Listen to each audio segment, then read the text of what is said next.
Can you get your ex back if you're blocked? Are you cooked? Do you have options? What's the deal? I'm Benny Lichten-Wallner, and I help people get their exes back. And blocking, it's not every time, but it's very common in the breakups that I work with. You see, there's really bad things that happen at the unraveling of a relationship.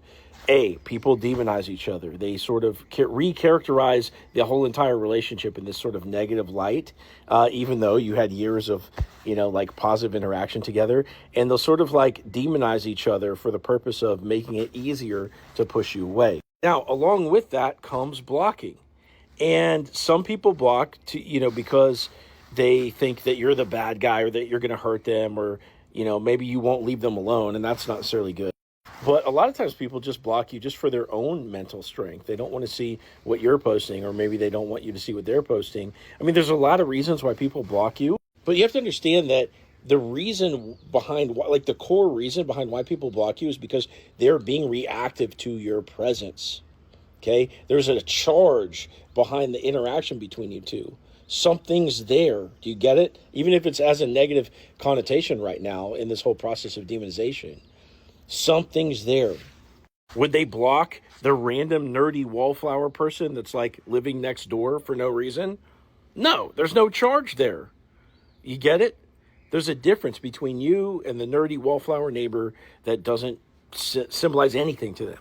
So as we think about being blocked, it's kind of understood that it's a bad look if you pop up out of the blue and you message them as you're blocked, right? Let's say they've got you blocked X number of places and you found the one spot where they forgot to block you at. It's not a good look to slip through the cracks and be like, hey, I found you.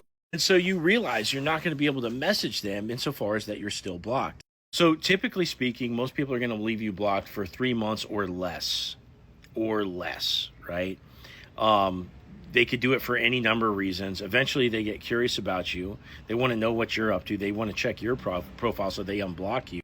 A lot of times, their emotions change in such a way where they're more open to talking with you or even getting back together over time. And so usually these change of emotions is encapsulated in this 3-month period.